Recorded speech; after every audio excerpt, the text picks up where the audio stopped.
Hey, I'm your host, Lindsay Lyman. I've spent the past 11 years at one of the largest tech companies in the world. My goal is to be the EQ leader for those working in high IQ tech settings. Because without solutions to deal with the constant reorgs, bad managers, and that hum of anxiety, you're one escalation away from losing it. But there's an easier way, and I can show you how. Let's go. Hey friend, how you doing? I'm excited about today's episode.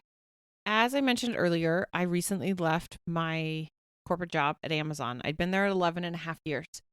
What I want to talk about today are 5 of the biggest lessons I learned while being there.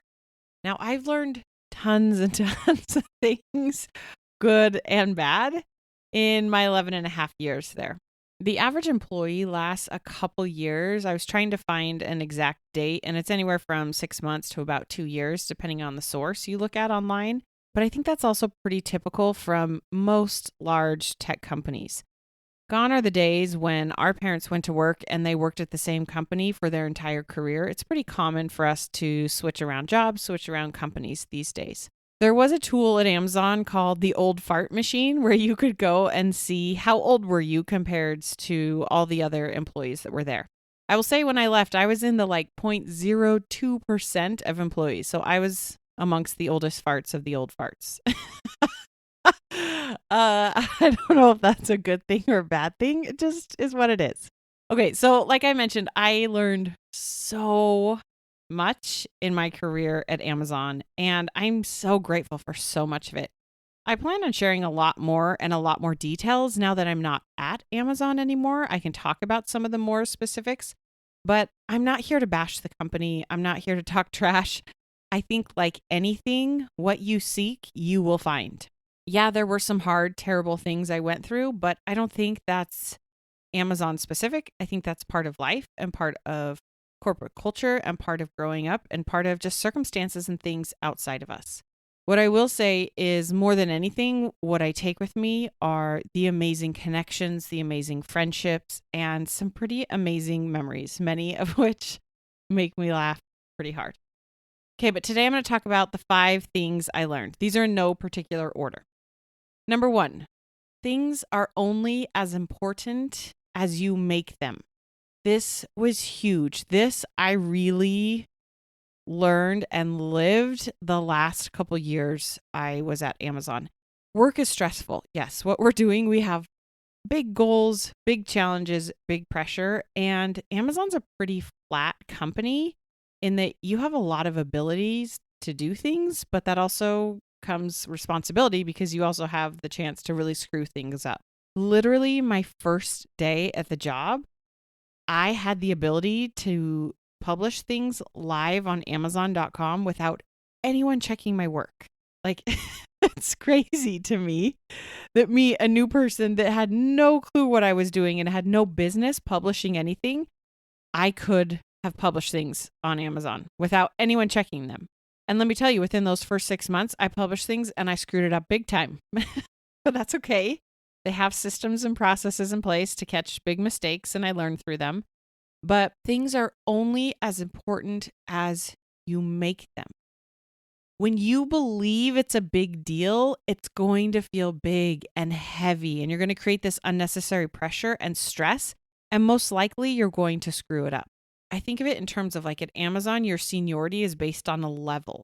Most people in a corporate setting start at a level 4 and go up to a level 10 or 11. The CEO of the company is a 12. Now, if I walked up to you on the street and said, "Hey, I'm Lindsay. I used to work at Amazon. I was an L7." You'd be like, "That's great. I'm Sharon. I'm an L42." Like telling you I'm a level 7 means nothing. There's no depth behind it. There's no importance to it. But if you're an internal employee and you've made that mean something big and scary, if you're an L4 or an L5 walking into a meeting, presenting a document to an L7 or an L8, and you believe that number, that level, that person is really important, you're making it a big deal. That's okay. I'm not saying you can't, but when you make things a big deal, it tends to add unnecessary pressure. In a lot of the work I did, I was working with level 10s, SVPs, the S team, and I quickly learned a number didn't mean a whole lot to me as a person. I didn't base my value, my worth, and what the number behind my name was. I based it on my thoughts and my beliefs about myself. So I could walk into a room as an L6 and have a very direct, sometimes confrontational conversation with an L10 and stay calm because I didn't make it mean they're any more important than I am. Because things are only as important as you choose to make them. I'll give you another example. So it's been widely talked about. Part of our planning process, we do an operating planning 1 and an operating plan 2, where OP1, we basically say, hey, here's what we think we're going to do next year. Here's kind of what we need to be successful at that. I've been through 11 OP1s, and let me tell you, you know what I've learned? They're only as important as you make them. I have seen so many people freak out and spend so much time, spend ridiculous amounts of energy, nights and weekends, obsessing over this document, over what they're going to say. And it's almost just so exhausting to them by the time they get through this OP1 process. They are just burnt out and need a break. What I believe is, I think we should do our due diligence in having a plan, but I don't put as much importance in the document, in the process. What I believe is we have a plan. We're going to ask for some things to get there. That plan is going to change because it did all 11 of my 11 and a half years there. And we're going to pivot and we're going to keep doing what we think is right along the way. To me, it was not this end all be all. So because I didn't place as much stressful pressure importance on that OP1 process, I could get my OP1 work done in literally about a fourth of the time it took most people. I was still putting together my business case, looking at the data, putting together an ask, having clear goals, trying to justify it, reviewing what worked, what didn't work. I did all the things. I'm not saying we shouldn't do it, but I didn't believe this process was crucial and going to make or break our success for the year. I believed it was one tool and all the tools that we have to keep growing and getting bigger and better. Things are only as important as you make them. So choose on purpose what you're deciding to be really important in your life. Second thing I learned, the more comfortable you are at being wrong, the more successful you will be. Jeff Bezos said in one of the annual shareholder letters, he said, to invent, you have to experiment. And if you know in advance that it's going to work, it's not an experiment. Most large organizations embrace the idea of invention, but are not willing to suffer the strings of failed experiments necessary to get there. The more comfortable you are with being wrong, the more successful you will be. One of Amazon's leadership principles they talk a lot about is to be right a lot. That doesn't mean you're just this genius that knows everything and is a perfectionist and always knows the answer.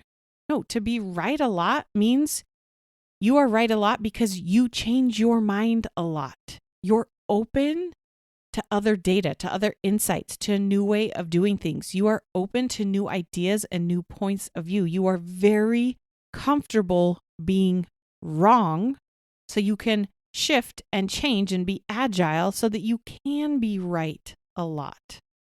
If your goal is to be right and to not screw it up, it's going to take you so long to get there. And I promise you, eventually you will be wrong in something because you're human. You're not a robot. If you're right all the time, you're not growing and trying hard enough. I think back to what I talked about in point number 1. Things are only as important as you make them.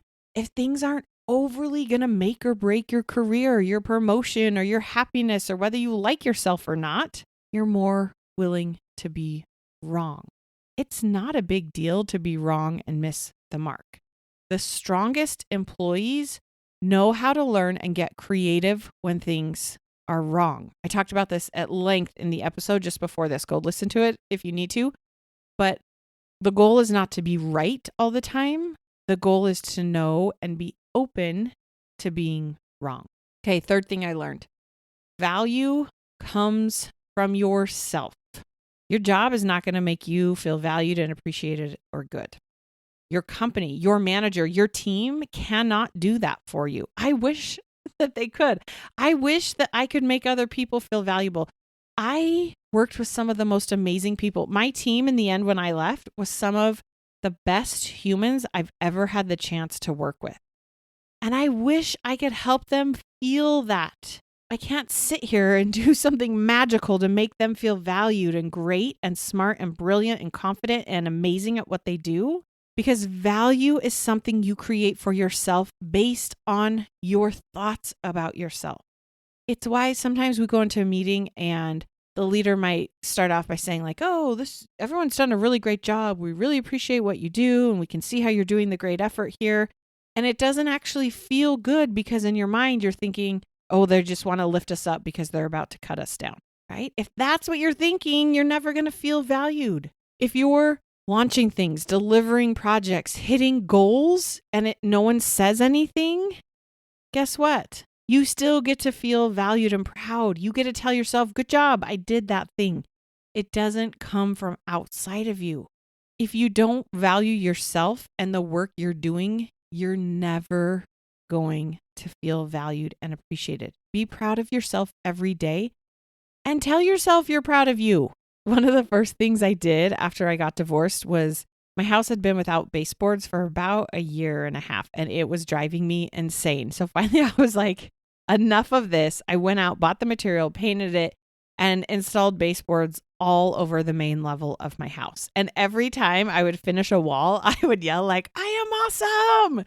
And one of my friends was in town staying with me for the week where I was doing this, and she just kept laughing at me because it was absurd. But you know what? It really did work. I am proud of myself. Are the baseboards straight and flush and without gaps? Definitely no. Because I'm also okay to be wrong, because I don't think it's that important for them to be perfect. But I can look at those baseboards and feel really valuable. I'm proud of myself. I did that thing. Okay. Value comes from you. It's not going to come from your company or your job. Number 4, it's not better here or there. It's really not. I wish it was. Sometimes it's a letdown when you hit these milestones and these goals. It's amazing for a little bit, but you just go right back. You're still who you are. You still have the same insecurities. You still have the same strengths. You still have the same challenges. I was promoted twice in my time at Amazon, and to get promoted, it's a thing. It's not easy. There's a lot that goes into it. Another story for another day. But both times it was pretty anticlimactic. I still worked on the same projects. I still worked with the same people. I still had the same problems. It really wasn't better. And in fact, the second time I got promoted, it honestly was almost kind of an insult because the pay increase was such crap. It was almost like a slap in the face. Yeah, my level number changed in our internal phone tool, but that was about it. It wasn't even acknowledged across my team. So it ended up being this really awkward thing because some of my directs started to notice. And I was like, oh yeah, I got promoted. And it was kind of awkward and we got through it, but it's really not better here or there. I think of like now that I've been gone from Amazon for about a month, guess what? It's really not better here or there. I'm still stressed. I'm still a little overwhelmed. I'm still anxious. It's a different flavor. I'm not stressed now about the document I need to write or how I'm going to help get an employee promoted or how we're going to navigate our timelines. I'm stressed now about growing my business and being able to pay my bills. And again, there's still stress. There's still anxiety. Life doesn't stop and change dramatically. It's just a different flavor. So stop waiting for the quote unquote when this thing happens and learn to enjoy it now. And the final thing I'll leave you with today is the more senior you get in your career, the more important emotional intelligence becomes. I saw this so much at Amazon. And like at any company, some of our executives struggle with that emotional intelligence or that EQ side of things. And it gets a bad rap because There's nothing worse than seeing a leader have an adult temper tantrum. I've been in monthly business reviews and seen SVPs pound tables and yell. I've seen people cry because these people are being so rude to them.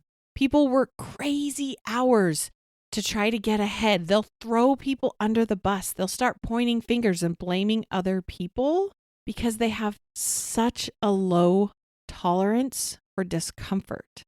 I saw this firsthand where a handful of S team members and multiple VPs, we were waiting in a chat room to go and talk to Andy Jassy about a mistake my team had made. We had done all of our homework. We were there to just kind of talk about what happened, what we had learned, what the plan was going forward. And it was interesting as we were in this chat room to watch some of these SVPs and S team members freak out, and we're pointing fingers and we're asking all these questions and saying, no, it was this, say this, don't say this. Like, again, there's a lot of stress and pressure. We're going to talk to the CEO of our company about a big mistake that happened. I get it. There's stress and anxiety in there, but you could tell who the highly emotional, intelligent leaders were in that chat room and who the ones that had a lower emotional intelligence were. Some of them were very quiet. Some of them were asking really helpful questions, but the leaders with that high emotional intelligence were very calm, and we had a helpful conversation, and we connected, and we learned, and we moved forward. Spoiler alert, when we went and talked to Andy Jassy, he was very calm. He was very approachable. He talked a lot about the data and the facts. He asked a couple great questions and helped make sure that we learned through it and set ourselves up for success. And that was that.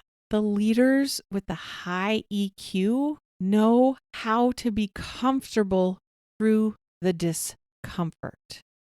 This also goes back to points 1 through 4. It's only as important as you make it be. The more comfortable you are with being wrong, the more successful you're going to be. You've got to learn how to value yourself, and it's not better here or there. Being a senior leader can be extremely lonely. It's easy to let the stress and pressure get the best of you because you don't have this huge peer team to turn to. There's sometimes things you're dealing with that are not appropriate for you to share with your larger team, and it can feel so isolating. Strong leaders at all levels focus on their emotional intelligence and focus on building that psychological safety across their team. Immature leaders yell and scream when they don't get their way or they don't get it as fast as they want it. So these are 5 of the things I learned. When I went to make an outline for this podcast, truthfully, I had 50 things that I had learned, and I'm sure I could come up with 500 more if I kept thinking about it. I honestly am grateful for those 11 and a half years I had. They were some of the hardest years I've been through, but I have grown in more ways than I ever thought possible. The time I spent at Amazon is also why I am where I am today, and I'm able to do my coaching business and to do it full time. Because what I saw is so many brilliant, smart, insecure overachievers, type A, driven people come be successful and get burned out. And we just churned and burned through people. And what I want to spend my time doing is helping people learn how do they be more confident in who they are as a person and as a leader? How do they learn not to put so much stress and pressure on things and decide what's important for them on purpose? How do they feel the discomfort of being wrong? How do they learn to value themselves? How do they learn to enjoy life in the moments they're in right now and want to keep growing? That is where my passion sits and what I'm so grateful the past 11 and a half years at Amazon and my time in corporate before then has enabled me to do. So it's what I got for you today. You're amazing. Have fun. You got this. If you listen to this podcast and feel heard and seen for the first time in a while, this is just the beginning. I offer a limited number of free coaching calls. On this call, we'll talk about what's going on, and you'll leave with specific ways to start feeling better today. So listen to that inner pull and let's chat. Grab some time on my calendar before I'm booked up. To schedule a call, click the link in the show notes or go to lindsaylymancoaching.com/chat and sign up. You got this.